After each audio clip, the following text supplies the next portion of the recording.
آیا پوهیږئ رسول الله صلی الله علیه وسلم څه ډول خواړه خوښول؟ معمولاً یې خواږه خواړه خوښ وو. خوږ او یخ څښاک یې خوښ وو. همیشه به یې شوده څښل، لږ خواږه. بی بی عایشه رضی الله عنها وایي رسول الله صلی الله علیه وسلم به 2 وخته خواړه نه خوړل مګر دا چې 1 وخت به یې خرما وه. یعنې هره ورځ چې به یې 2 وخته خواړه که خوړل، یو به یې حتما خرما وه. په خرماو کې یې عجوه خرما خوښه وه.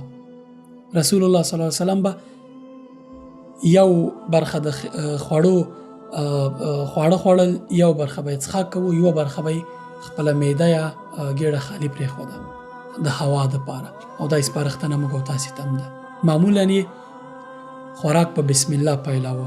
عبدالله ابن عمر رضی الله عنه یو دفعه یو څوک واورېده د ډوډۍ په سر چې بسم الله الرحمن الرحیم یې ویل د خوړو د پیلولو په وخت کې. هغه یې لاس ونیول چې نه، بسم الله وایه ته نه، ځکه الله رحمان الرحیم دی. ځکه پیغمبر صلی الله علیه وسلم داسې نه ویلي، نو ځکه یې دا کار وکړ.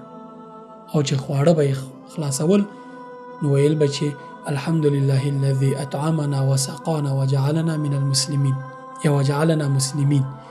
نو خواړه به یې په بسم الله پیلول او پای به یې د الله په شکر ادا کوو. د دې سره خواړه برکتي کېږي.